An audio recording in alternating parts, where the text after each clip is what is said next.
Bismillahirrahmanirrahim. Alhamdulillahirabbil alamin. Wassalatu wassalamu ala asyrafil anbiya'i wal mursalin sayyidina Muhammadin wa ala alihi wa ashabihi ajma'in. Amma ba'du. Rabbi shrah li sadri wa yassir li amri wa hlul 'uqdatam min lisani yafqahu qawli. Subhanaka la ilma lana illa ma 'allamtana innaka antal alim.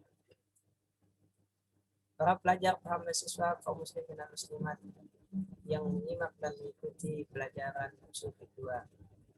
Assalamualaikum warahmatullahi wabarakatuh. Kita masih membahas tentang metodologi pengambilan hukum atau cara memahami teks-teks hukum baik Al-Quran ataupun Sunnah. Sebagaimana kita ketahui, Al-Quran dan Sunnah mayoritasnya adalah teks bahasa. Mata kajian adalah kajian bahasa. Kita telah pelajari dalam kajian bahasa ini tentang objek-objek yang ditunjukkan oleh suatu lafaz dan juga makna-makna yang ditunjukkan oleh suatu lafaz. Ada lafaz yang menunjukkan objek terbatas, ada pula lafaz yang menunjukkan objek yang tidak terbatas. Namun ada pula lafaz yang memiliki objek yang tidak terbatas, namun pembicara menginginkan hanya sebagian dari objek tersebut. Tapi ada pula lafaz yang memiliki objek, namun yang dibahas adalah sifatnya, di mana jumlah objeknya tidak dibahas, fokus kepada sifatnya saja, apakah sifatnya tidak dibatasi atau dibatasi. Kemudian dalam kajian makna pun serupa. Ada lafaz yang memiliki hanya satu makna, ada pula lafaz yang memiliki lebih dari satu makna. Ada yang maknanya semuanya hakiki, ada yang sebagian maknanya majazi, dan sebagainya. Nah, kajian kita hari ini masih berdasarkan kajian sebelumnya, yaitu tinjauan makna. Ada lafaz yang memiliki makna hakiki, sekaligus memiliki makna majazi, yaitu lafaz amar dan nahi.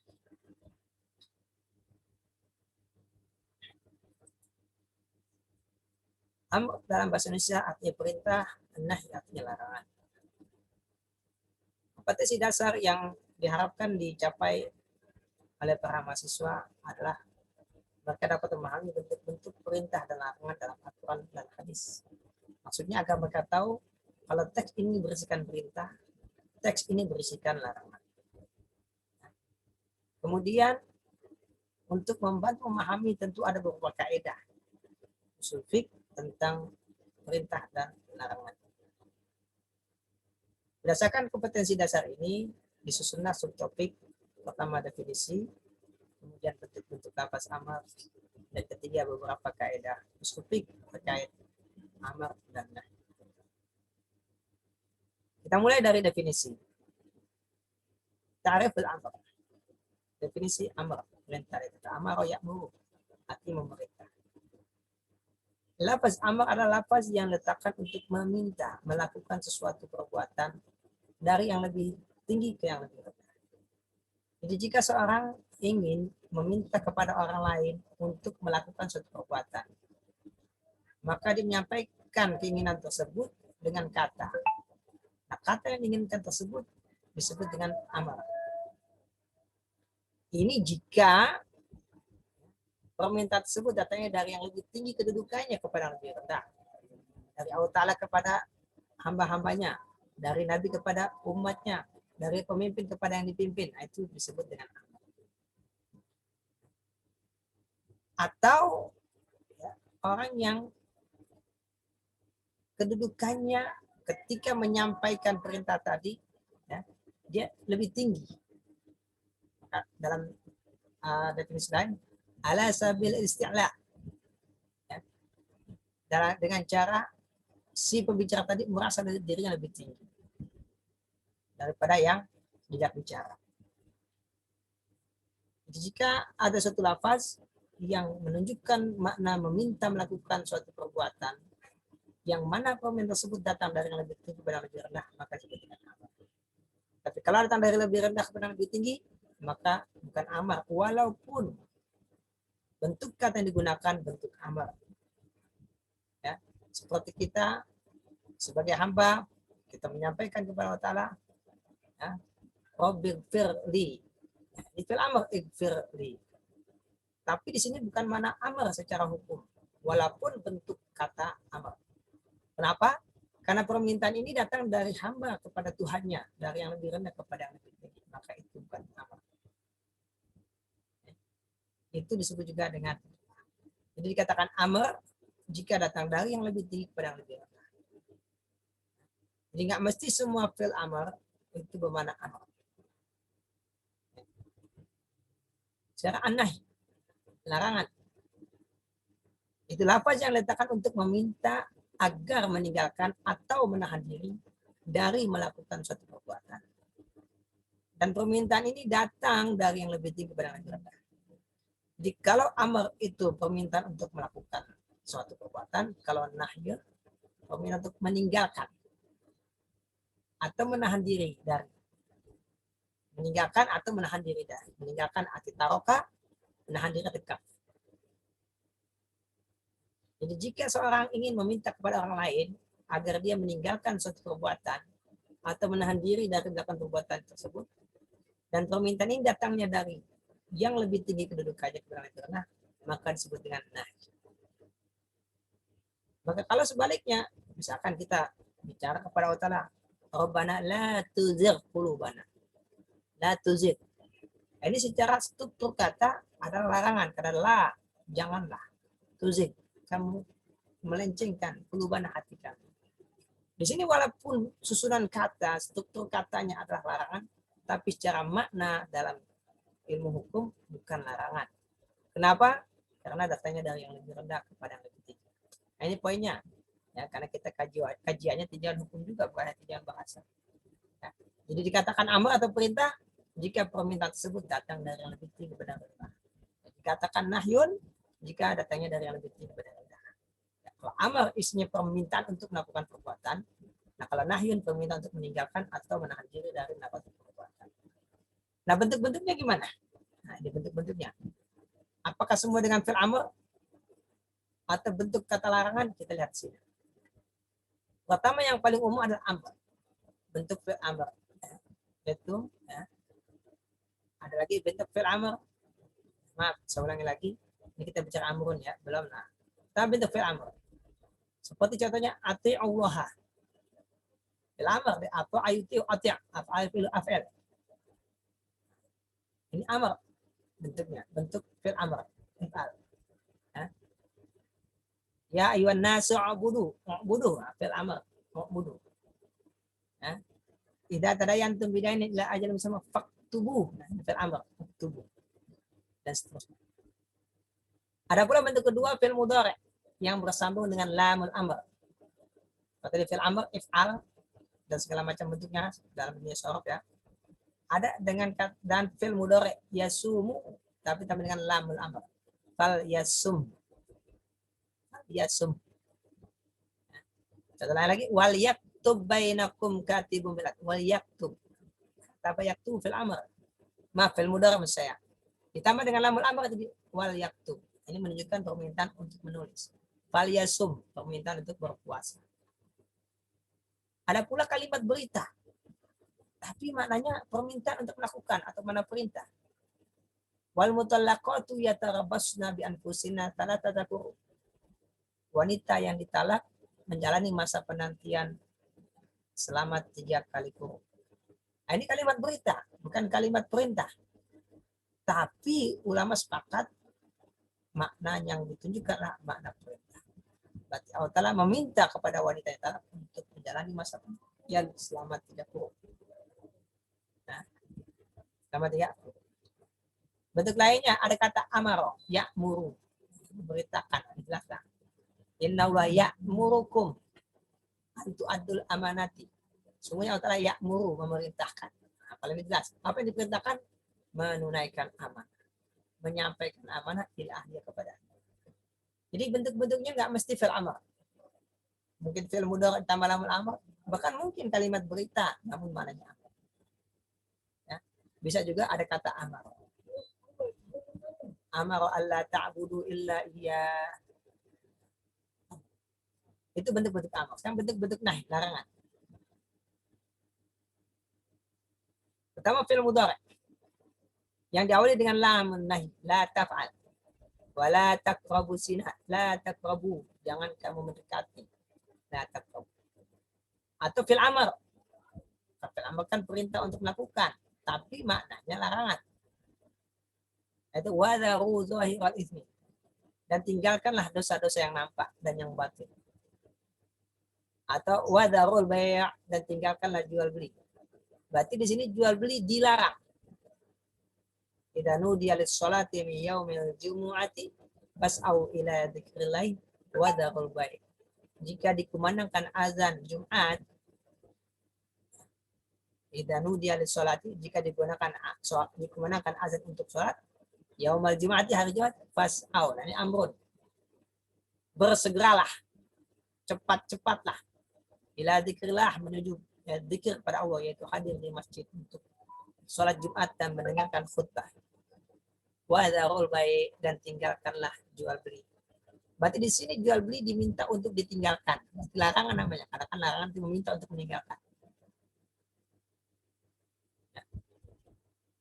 Kemudian bentuk yang ketiga ada kata naha. Kalau ada kata amara, naha yanha. Wa yanha 'anil fahsya'i wal munkar wal baghi. Maksudnya innahu la ya'murukum bil 'adli wal ihsan wa ita'idil qurba. 3 perkara yang diperintahkan ya'muru. Innahu ya'muru bil 'adli, berlaku adil. Wal ihsan, berbuat ihsan. Wa ita'idil qurba, dan memberi kepada kerabat. Kemudian wa yanha, asalnya yanha 'anil fahsya wal munkar wal baghi. Berarti ada 3 perkara yang Allah minta kepada orang beriman untuk melakukannya, dan 3 perkara yang Allah minta kepada orang beriman untuk meninggalkannya atau menjauhinya atau menahan diri darinya. Ya. Itu mana amr dan nahy. Jadi kalau amr adalah lafaz yang letakkan untuk meminta melakukan sesuatu, yang datangnya dari yang lebih tinggi kepada yang lebih rendah. Nah kalau nahyun adalah lafaz yang letakkan untuk makna meminta orang lain untuk meninggalkan atau menahan diri dari melakukan suatu perbuatan, dan permintaan ini datang dari yang lebih tinggi kepada yang lebih rendah. Nah, itu udah jelas ya makna dan bentuk-bentuknya. Jadi nggak mesti amar itu bentuknya fil amr, nggak mesti nahi itu bentuknya la taf'al, gitu ya. Mungkin bentuknya fil mudhari' ditambah dengan lamun amr itu untuk amrnya. Ya. Bisa juga untuk kalimat berita namun bermakna amr juga, atau ada kata amr. Yang pasti amr dalam usul fiqh artinya lafaz yang diletakkan untuk meminta orang lain melakukan sesuatu, dan permintaan ini datang dari yang kedudukannya lebih tinggi kepada yang kedudukannya lebih rendah. Nah kalau nahyun adalah satu lafaz yang diletakkan untuk meminta orang lain agar meninggalkan atau menahan diri dari melakukan suatu, yang mana permintaan ini datang dari yang lebih tinggi kepada yang lebih rendah. Itu substansinya ya. Itu substansinya adalah seperti itu. Jadi kalau ada permintaan untuk melakukan, berarti amr.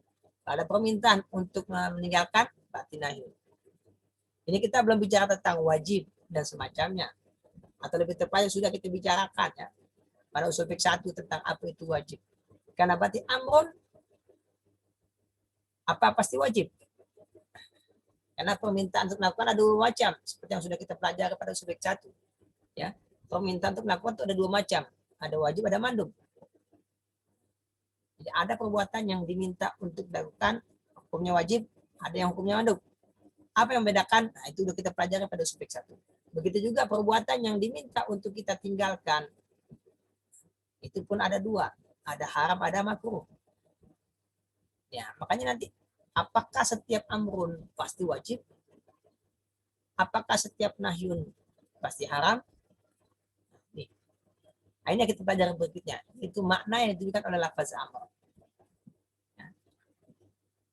Di sini makna yang ditujukan itu sangat banyak. Kita lihat misalkan yang pertama al-wujub. Wa aqimus sholata. Di sini kata aqimu. Aqimu, ini fil amr. Tegakkanlah sholat. Wa atu zakat, dan tunaikanlah zakat. Warka'u, dan rukuklah. Ma'rufin bersama orang yang rukuk. Nah ini amar, permintaan. Berarti Allah Ta'ala meminta orang mukmin untuk menegakkan sholat. Menunaikan zakat, dan rukuk bersama orang-orang yang rukuk. Nah ini permintaan, ya, makna itu juga adalah wajib. Dan ternyata ada makna lain. Adab. Katibum in alimtum fim khairah. Kata baik katibu artinya lah melakukan akad kitabah dengan budak, yaitu kesepakatan antara budak dan tuannya, bahwasanya tuannya akan memerdekakan budak dengan cara budak tersebut membayar sejumlah uang secara dicicil sampai lunas dalam mukatabah. Jadi kalau kita terjemahkan, maka merdekakanlah mereka dengan cara mukatabah. Ini perintah. Allah Ta'ala meminta para tuan-tuan untuk melakukannya. Tapi apakah mananya wajib? Ternyata enggak. Ulama mengatakan cuma itu. Ada lagi ibaha, kebolehan. Wa kulu washrabu, dan makanlah dan minumlah. Nah, ini pembolehan. Allah meminta manusia melakukan, yaitu makan dan minum. Tapi ternyata permintaan ini tidak menunjukkan wajib, tapi menunjukkan kebolehan. Ada lagi, i'malu ma syi'tum, melakukanlah ya, apa yang kalian kehendaki. Ternyata ini bukan meminta untuk melakukan, tapi malah ancaman. Ancaman, jadi bukan meminta melakukan malah. Fil amr, tapi maknanya bukan perintah. Karena perintah dia minta melakukan, tapi ini ancaman. Ya, di kalau bahasa kita namanya sindiran. Kemudian lagi irsyad, hanya sebagai petunjuk. Ya, wahai orang yang beriman, jika kalian berutang piutang ya, tentang suatu hutang sampai ajal yang telah kalian tentukan, faktubu, maka catatlah. Ini fil amr, Allah perintahkan maka catatlah, perintah. Tapi ternyata perintah ini tidak menunjukkan wajib, tidak juga nadab, tapi hanya irsyad, arahan, saran kalau kita. Kalau fil amr di sini ya, faktubu. Berarti amr ini nggak menunjukkan wujud. Kemudian lagi tadi, kul mimma yalik, makanlah apa yang layak bagimu, atau makan, maaf saya ulangi, makanlah apa yang ada di sisimu yang terdekat dengan tempat dudukmu. Ini ta'dib, pendidikan. Nah, ta'dib, bukan wujud, bukan adab, tapi ta'dib. Lagi ta'jiz, menunjukkan orang yang diperintahkan tidak akan mampu melakukan. Fa'tu bisurat timimisi, maka datangkanlah satu buah surat yang serupa dengan Al-Quran. Ini perintah, tapi perintahnya tidak bermakna wujub, tapi malah bermakna ta'jiz. Di mana yang diperintahkan tidak akan mampu melakukan. Kemudian ad-du'a, Rabbil firli, farani fil amr. Tapi nyata amr di sini tidak bermakna wujub, tapi bermakna doa, permohonan atau permintaan. Lagi imtinan, karunia, pemberian. Kulu mimma razaqakumullah, makanlah dari apa yang Allah rezekikan kepada kalian. Nah, ini karunia, menunjukkan karunia, bukan amr bermakna wajib. Kemudian ikram, pemuliaan, udkhuluha, masuklah ke dalam surga bisalamin aminin, dengan penuh keselamatan dan keamanan. Ya, dengan keselamatan dalam keadaan aman. Nah ini udkhuluha, amr juga. Nah, tapi bukan wujud maknanya, tapi ikram, pemuliaan. Memuliakan orang yang diperintahkan. Ya. Dan terakhir adalah ihana, penghinaan. Duk, rasakanlah. Rasakanlah. Duk. Ya. Jadi ini Allah Ta'ala katakan kepada orang-orang kafir, rasakanlah. Atau ya, rasakanlah adab tersebut. Nah, dan ternyata lafaz amr ini mana bukan hanya wujud, banyak sekali di sini. Ada wujub, ada nadab, ada ibaha, ada tahdid dan seterusnya. Ini sesuai dengan kajian kita, jika suatu lafaz memiliki lebih dari satu makna, maka ada dua kemungkinan, semua maknanya hakiki atau sebagian hakiki, sebagian majazi. Di sini ulama beda pendapat. Ada mengatakan mana hakikinya cuma satu, ujub. Selebihnya makna majazi. Ada mengatakan hakikinya ada ujub dan nadab. Karena di situ ada permintaan untuk melakukan. Berarti mustaqon bainal ujub dan nadab. Selebihnya adalah ya, makna majazi. Artinya majazi sebagaimana kita pelajari ya, bukan makna yang sesungguhnya, tapi sudah berpindah kepada majazi karena ada qarina. Mana nggak mungkin Allah Ta'ala menginginkan orang melakukan malu masyitum, silakan berbuat sekedar kalian. Nggak mungkin. Kenapa? Karena buktinya kalau salah, Allah hukum. Gitu ya. Seperti itu. Artinya, selain wujub dan nadab, ini tidak dimaknai sebagai suatu permintaan untuk melakukan, walaupun amr. Karena ketika mengatakan fa'tu bisuratin, datangkanlah sebuah surat. Bukan berarti Allah memang meminta orang tersebut untuk melakukannya, tapi Allah hanya menantang, kalian yang akan mampu. Begitu. Oke. Begitu juga dengan doa. Kenapa dikatakan doa fal amr di sini? Karena datangnya dari yang lebih rendah kepada yang lebih tinggi. Sehingga karena ada korina yang menghalangi makna sesungguhnya, nah sehingga makna majazina yang apa namanya yang dimaksud. Adapun alaqahnya karena sama-sama ada fil amr, betul. Sama-sama fil amr, jadi ada kemiripan. Ya, jadi pertama ada mengatakan mana hakikinya cuma satu wujub, yang lainnya adalah majazi. Ada mengatakan bahwasanya mana hakikinya dua, yaitu wujub dan nadab. Selainnya majazi, berarti mustaq bainal wujub dan nadab. Lapas mustaq antara wujub dan nadab. Ya, baik. Karena selebihnya tidak menunjukkan mana hakiki, karena hakikinya meminta, ini bukan meminta. Sekarang nahyun. Apa mana ditujukan oleh lafaz nahy? Kita lihat, ada tahrim, wala taqtulu an-nafsa. Jangan kalian membunuh jiwa yang Allah haramkan kecuali dengan alasan yang dibenarkan. Al-karaha, makruh. La tusallu fi mabarikil ibil. Jangan kalian salat di tempat turunnya unta, itu kandangnya. Walaupun bersih, nggak ada najis, tetap jangan. Jadi alasannya bukan karena najis, kalau najis pun dimanapun nggak boleh. Ya. Kemudian doa. Rabbana la tuzigh la tuzigh. Ya Allah janganlah engkau menyimpangkan, membuat hati kami melenceng. Jangan engkau lencengkan hati kami setelah engkau kasih petunjuk. At-ta'is, keputusasahan. Ya ayyuhalladzina kafaru, wahai orang kafir, la ta'tazirul yaum, jangan kalian minta ya, maaf pada hari ini, atau jangan kalian mencari-cari uzur pada hari ini. Ini untuk menunjukkan apa? Keputusasaan. Bukan berarti mereka nggak boleh untuk menyampaikan ke uzur mereka. Tapi apapun yang kita sampaikan sebagai uzur itu tidak akan berguna. Berarti ta'is. Apa ta'is?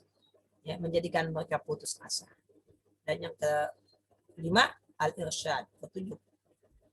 Ya ayyuhalladzina amanu la tas'alu an asya'. Wahai orang beriman, janganlah engkau bertanya tentang sesuatu. Itu adalah kuntas hukum jika diperlihatkan kepada. Karena akan merepotkan. Nah, ini juga irsyad namanya. Petunjuk. Karena kelemahan hakiki daripada nahi adalah tadi kan meminta untuk meninggalkan. Meminta untuk tidak melakukan. Atau minta untuk menahan diri dari. Nah di sini mana hakikinya nggak mungkin. Hanya ulama beda pendapat mana hakiki. Ada mengatakan hakiki hanya tahrim. Yang lainnya majazi. Ada mengatakan hakikinya dua, tahrim dan karah. Berarti mustarak antara tahrim dan karah. Selebihnya adalah majazi. Kenapa majazi? Karena ada korina dan alaqahnya. Korinanya. Kenapa la tuziklubana dikatakan doa? Kan apa namanya tahrim? Karena di sini disampaikan dari lebih rendah. Kenapa ta'yis? Karena larangan di sini bukan berarti Allah melarang dia melakukan sehingga kalau dilakukan dihukum, bukan. Tapi Allah ingin memberitahu walaupun mereka berharap harapan mereka tidak akan pernah dikabulkan. Nah, irsyad sebagai petunjuk aja. Nanti kalau kalian melakukan, kalian beruntung. Kalau kalian tidak, pun nggak masalah. Nah, itu namanya irsyad. Jadi di sini amr dan nahyun adalah salah satu bentuk contoh kata yang ulama beda pendapat apakah semua maknanya hakiki ataukah sebagian. Pertama yang mengatakan mana hakikinya hanya wujub, itu amrun, yang lainnya majazi. Kedua yang mengatakan mana hakikinya dua, wujub dan nadab, lainnya majazi. Ya, begitu. Begitu juga dengan nahyun. Ya. Ada mengatakan hakikinya cuma satu, tahrim, yang lain majazi. Namun ada mengatakan juga hakikinya ada dua, tahrim dan karoha. Karena jelas berisikan permintaan untuk meninggalkan. Yang lainnya majazi. Nah, itulah makna-makna yang ditunjukkan baik oleh lafaz amr ataupun nahy. Sekarang kita ada beberapa kaidah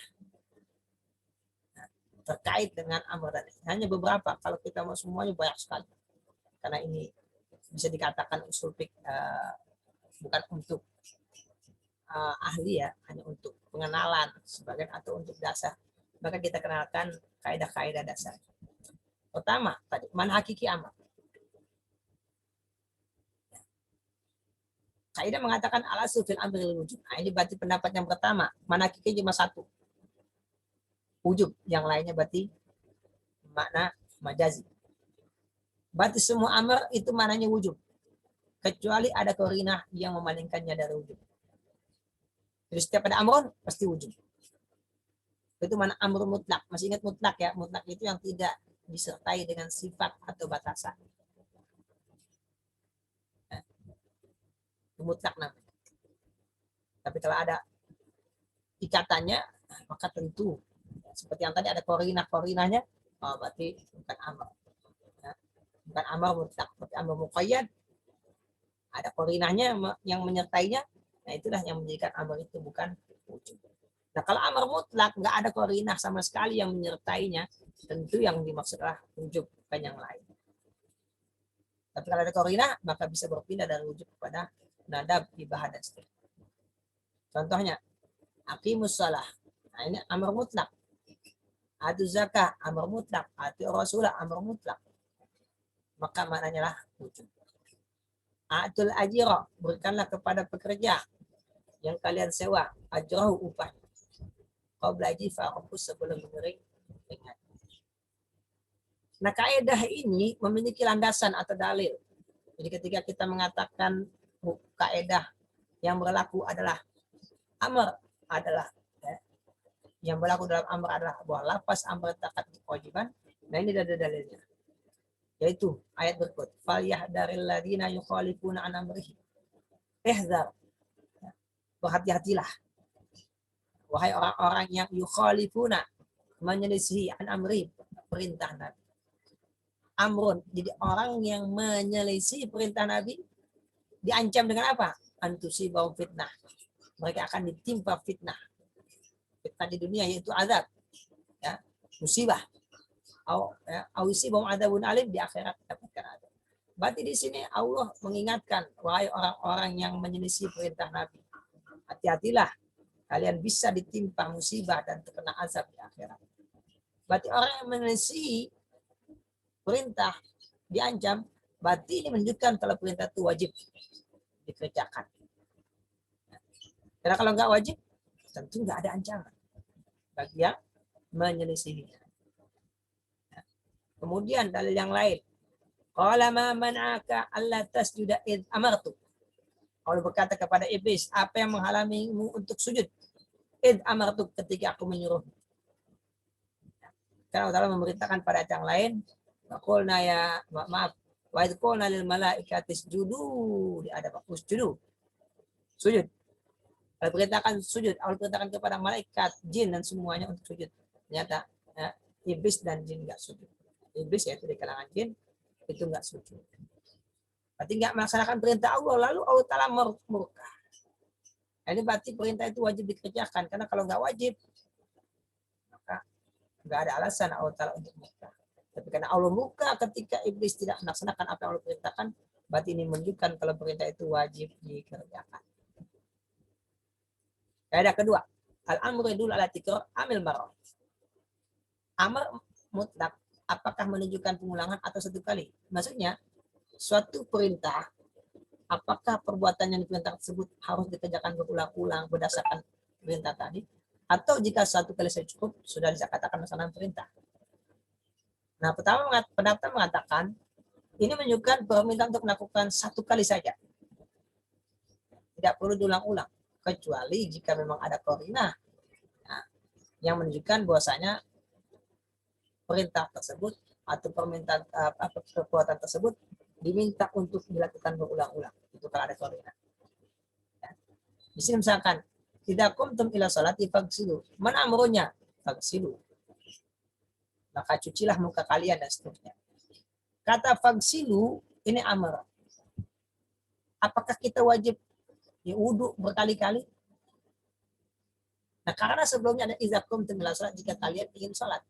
Berarti setiap kali ingin salat berwudu. Setiap kali ingin salat berwudu. Sehingga pengulangan wudhu di sini disimpulkan bukan dari kalimat fagsilu, tapi dari kalimat idza kumtum ila salat. Misalkan kita katakan, jika kamu makan, bacalah bismillah. Berarti kita akan mengulang-ulang membaca bismillah setiap kali kita makan. Tapi kalimat bacalah bismillah itu tidak menunjukkan pengulangan. Yang menunjukkan pengulangan apa? Jika kamu makan. Berarti ada ikatannya. Ya. Tapi kalau enggak, seperti misalkan aja tadi, wa idqulna lil malaikati usjudu, sujud. Nah, ini enggak menunjukkan pengulangan. Jadi kalau sujud sekali aja udah selesai. Pendapat pertama. Pendapat kedua mengatakan menunjukkan ya, permintaan untuk melakukan berulang kali. Hal ini berdasarkan sebuah hadis dari Imam Ahmad. Ibn Abbas menceritakan di suatu ketika Nabi menyampaikan khutbah di depan kami. Dia berkata, wahai para manusia, diwajibkan bagi kalian haji. Diwajibkan. Nah, ini ada kata permintaan, diwajibkan. Karena wajibkan berarti permintaan, berarti amrun. Lalu seorang bernama Aqra bin Habis berkata, apakah setiap tahunnya Rasulullah? Padahal di sini ada Rasul tidak menggunakan kata yang menunjukkan pengulangan. Hanya mengatakan diwajibkan haji. Nah, seorang sahabat memahami.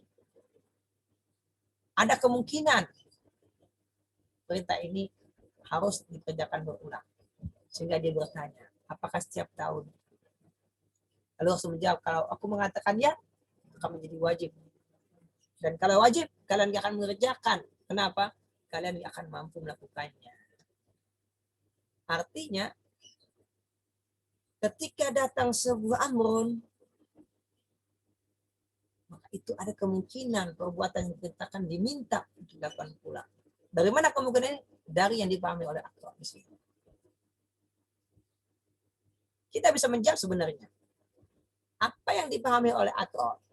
Bahwasanya ada kemungkinan pengulangan bukan disimpulkan dari kalimat perintah ini, tapi disimpulkan dari korina. Apa korinanya? Yaitu kewajiban yang lain. Di mana kewajiban sholat berulang-ulang setiap hari. Kewajiban puasa berulang-ulang setiap tahun. Kewajiban zakat pun berulang-ulang. Inilah yang menjadi korina yang menjadikan Aqra bertanya, apakah haji juga berulang? Ditimbulnya pemahaman Aqra di sini bahwasanya perintah ini ada kemungkinan berulang, bukan disimpulkan dari kalimat perintah Nabi tadi, tapi disimpulkan dari korina, yaitu membandingkan dengan kewajiban-kewajiban. Nah, itu yang lebih tepat. Sehingga kesimpulannya pendapat pertama lah yang benar atau lebih tepat. Di mana suatu perintah jika tidak ada kata yang menunjukkan pengulangan, maka dia hanya dilakukan sekali saja. Kalau saya katakan kepada kalian, kerjakan tugasnya. Maka ketika kalian mengatakan satu kali, udah selesai, udah selesai melaksanakan tugas, nggak perlu berulang-ulang. Tolong ambilkan saya air minum. Kalian pergi mengambilkan air minum, udah selesai tugas kalian, tidak berulang-ulang. Nah, itulah pendapat yang benar. Ya. Tapi kalau saya katakan, hapus papan tulis. Kalian menghapus, selesai. Tapi kalau saya mengatakan, setiap saya masuk kelas, saya ingin papan tulis sudah dihapus. Maka ini, kan ada kata ketika saya masuk kelas, berarti harus berulang-ulang. Berarti setiap saya masuk, papan tulis bersih. Berarti kalian harus mengulang-ulang, menghapus setiap kali saya masuk. Berarti pengulangan ini ditunjukkan oleh kata ketika saya masuk. Setiap saya masuk. Bukan disimpulkan dari kata hapuslah papan tulis. Benar jelas ya. Kadang ketiga. Al-amru dulu ala tarakhi amal al-fawr. Suatu amar, tadi kan permintaan untuk melakukan suatu perbuatan. Apakah harus segera lakukan atau boleh ditunda? Dan juga amrul mutlak. Jadi kalau saya katakan, tolong ambilkan air. Apakah harus segera mengambilkan? Atau boleh Anda tunda? Tadi saya katakan tidak harus. Tidak harus langsung dikerjakan. Kecuali ada korina yang menunjukkan harus saat itu juga. Misalkan, saya ingin menulis di papan tulis. Saya sudah katakan, tolong pinjamkan pulpen. Pasti kalian akan langsung ambilkan. Kenapa? Karena ada koordinatnya. Itu saya membutuhkan. Tapi kalau saya katakan, kerjakan tugas ini. Apakah kalian langsung mengerjakan atau kalian tunda sejam kemudian, 2 hari kemudian? Nah, itu mungkin. Kenapa? Karena tidak ada hal yang menunjukkan kalau saya menginginkannya saat itu juga. Itu kalau saya mengatakan kerjakan tugas, mesti yang kalian ada yang segera mengerjakan, ada yang menunda sehari, 2 hari, seminggu, dan seterusnya. Tapi makanya saya tambahkan, kerja tugas ini harus diselesaikan sekarang. Karena kalau enggak saya bilang begitu, nah, kalian akan menunda. Kenapa? Karena yang kalian pahami, enggak ada batasan waktu. Berarti kita boleh ngerjakan kapan aja. Nah, itulah yang dipahami ketika amr itu mutlak. Ya.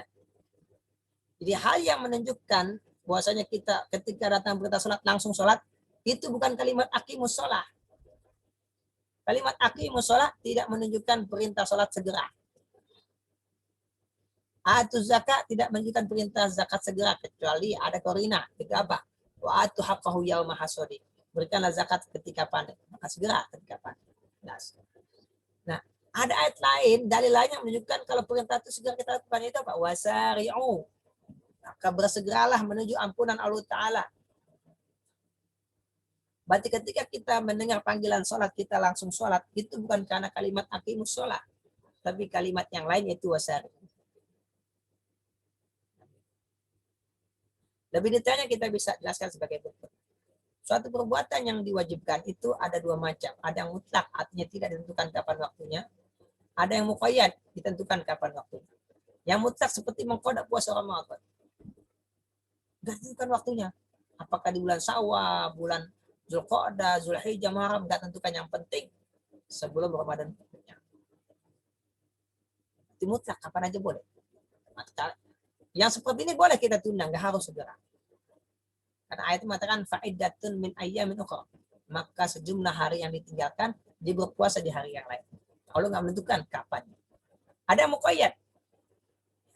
Dan muqayyad ini ada 2 macam, ada mudhayak, ada muassa. Ditentukan waktunya. Yang mudhayak contohnya apa? Salat puasa Ramadan. Yang muassa itu apa? Salat 5 waktu. Apa Ustaz maksud mudhayak dan muassa? Mudhayak arti sempit, muassa dilapangkan. Maksud sempit adalah waktu yang diberikan untuk melaksanakan perbuatan tersebut sama dengan waktu yang dibutuhkan. Saya ulangi lagi, waktu yang diberikan sama dengan waktu yang dibutuhkan.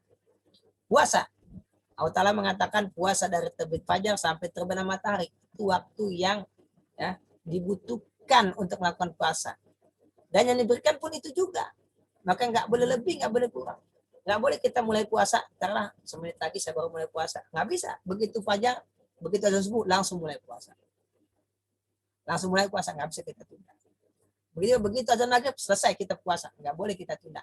Makanya kenapa disuruh takjil, mensegerakan berbuka. Ya. Berarti mudoyak sempit, nggak nambah, nggak kurang. Adapun 5 waktu, kita sholat, katakanlah sholat isya 4 rakaat. Berapa lama yang kita butuhkan? Umumnya 10 menit lah katakan. Tapi waktu yang diberikan oleh Allah Ta'ala berapa? Coba dari isya sampai subuh berapa jam?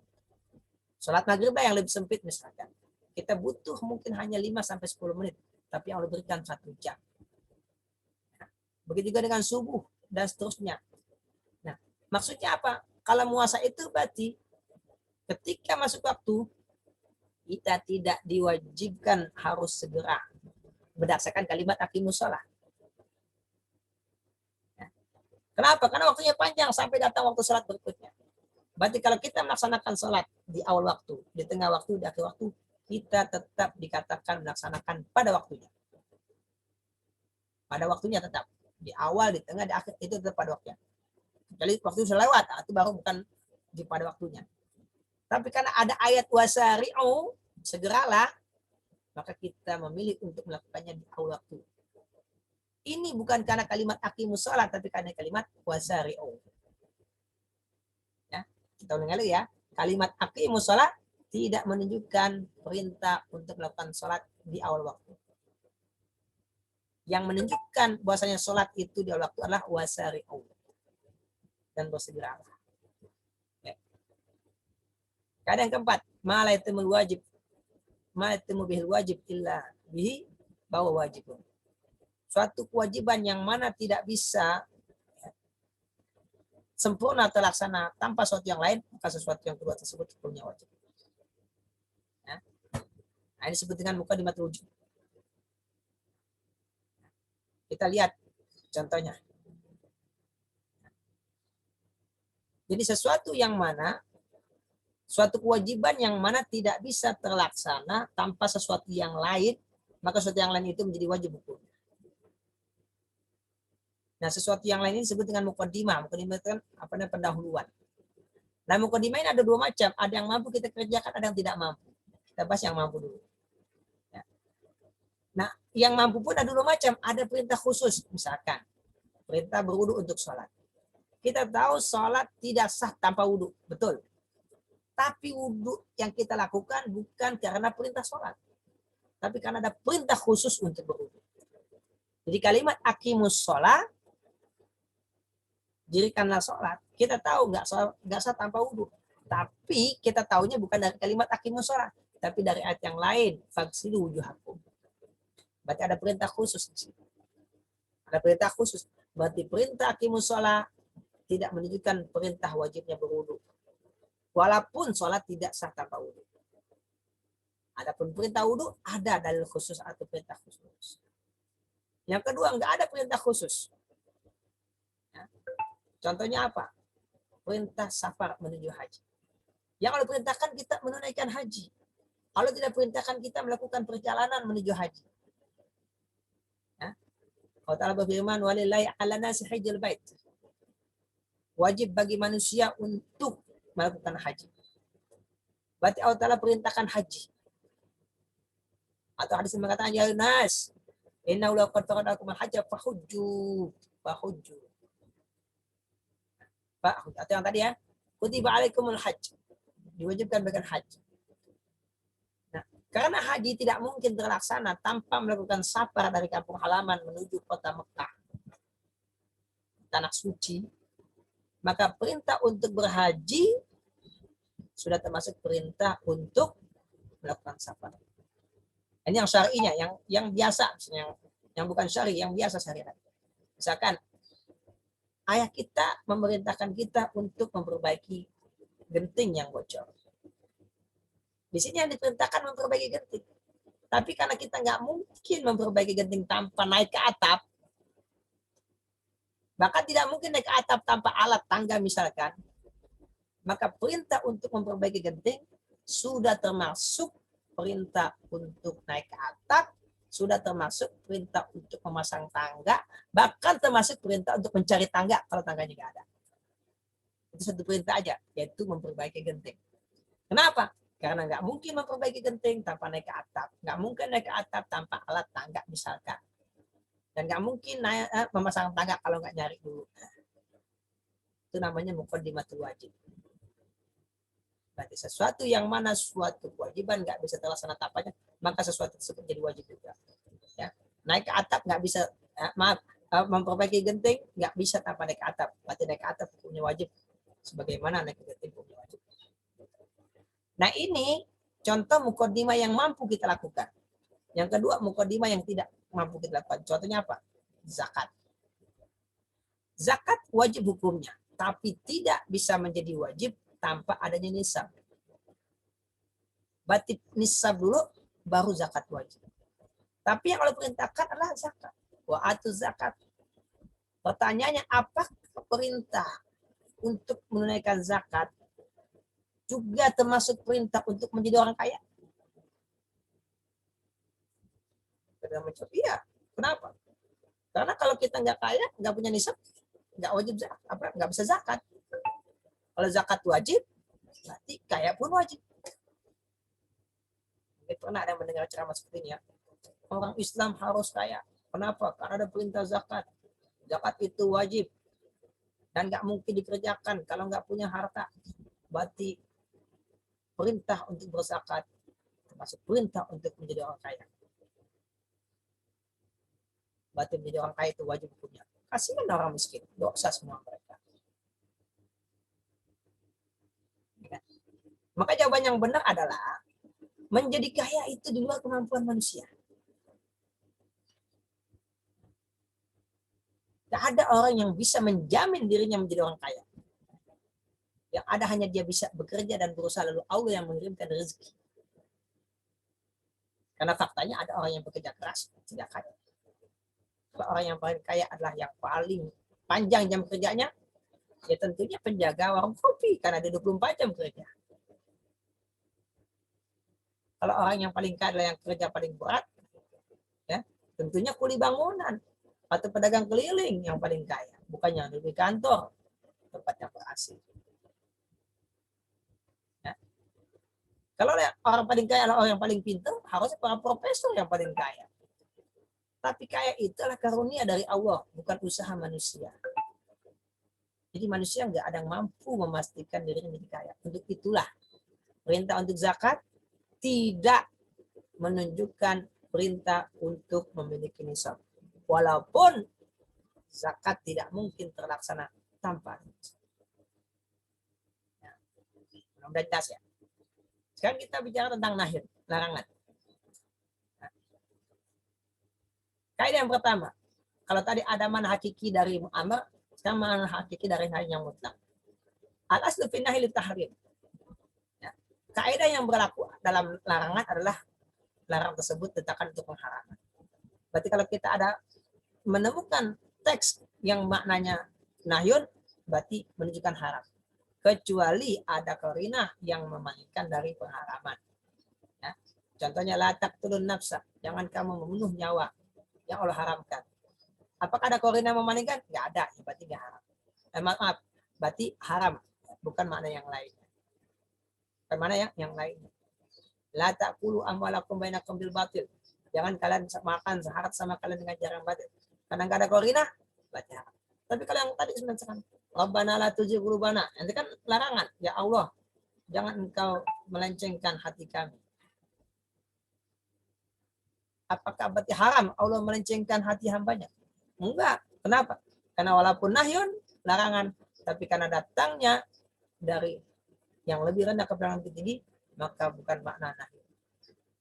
Tapi maknanya doa. Ya, seperti itu. Dari mana kita bisa menyimpulkan kalau larangan menunjukkan haram? Dari ayat berikut. Wa ma nahakum anhu fantahu. Apa yang Rasul larang, maka tinggalkan. Fantahu. Wajib meninggalkannya. Kalau tidak, ya, berarti kita tidak melaksanakan perintah Nabi untuk meninggalkan larangan. Kadang kedua, an-nahyu yaqtadil fawr wa tikrar. Kalau amrun tidak menuntut segera, tapi boleh ditunda, kecuali yang ada waktu tertentunya. Begitu juga amrun tidak menunjukkan pengulangan. Sekali doang kita lakukan, sudah melaksanakan perintah. Tapi kalau nahyun sebaliknya. Nahyun harus segera dilakukan dan harus berulang-ulang. Artinya, misalkan Allah melarang mencuri, maka kita meninggalkan mencuri sekarang, besok, dan seterusnya. Setiap waktu berulang-ulang kita tinggalkan. Tapi kalau kita hanya meninggalkan satu kali, besok kita nggak meninggalkan, berarti kita belum melaksanakan aturan tersebut. Maka harus berulang-ulang kita meninggalkannya. Dan segera meninggalkannya.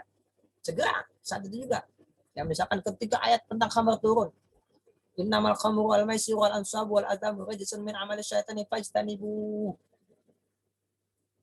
Langsung sahabat meninggalkan. Enggak, langsung itu. Ada dalam ayat lain, innama yuridu syaitanu ayyuki bainakumul adawata wal baghdha fil khamri wal maisir wa yasuddakum an dzikrillahi fahal antum muntahun. Langsung yang tahuna. Segera mereka berhenti saat itu juga. Dikisahkannya, begitu ayat tentang khamr turun yang berisikan larangan, karena ayat khamr bertahap ya. Begitu turun larangan, segera para sahabat berhenti minum khamr. yang ada ditumpahkan semua. Jadi segera. Jadi kalau larangan harus segera kita tinggalkan. Jangan nanti. Misalkan kita lagi main. Jangan main. Ntar deh. Nggak bisa. Harus saat itu juga kita nggak main. Ya. Saya mengatakan kepada mahasiswa, jangan tidur. Saat itu juga jangan tidur. Jangan, terus juga saya nggak tidur Pak. Enggak. Ya. Jangan ngobrol. Ya Pak, sebentar Pak. Nanti saya berhenti ngobrolnya. Nggak boleh. Harus saat itu juga. Nah, jadi kalau larangan harus segera ditaati dan berulang-ulang dilakukannya. Kenapa? Karena ketaatan pada sebuah larangan tidak terwujud kecuali dengan segera meninggalkan. Jadi nggak bisa ditunda. Karena kalau ditunda berarti Anda masih melanggar larangan. Lain dengan perintah. Perintah Anda tidak melakukan sekarang, mungkin Anda melakukan semenit kemudian, sejam kemudian. Selama tidak ditentukan waktunya. Betul kan? Kalian kalau nggak ditentukan waktunya, kalian melaksanakan tugas kan? Ya kan? Mungkin sekarang segera, mungkin sejam kemudian, mungkin sehari kemudian. Kenapa? Karena nggak ada waktunya. Makanya dibuatlah waktu. Untuk itu saya kasih tugas ya dengan membatasi waktunya. Oke, la taqrabu zina. Segera saat itu juga. La taqtulun nafsa. Segera saat itu juga. Nggak boleh ditunda. Harus saat itu juga ditinggalkan perbuatan-perbuatan tersebut yang dilarang tadi. Nah ini.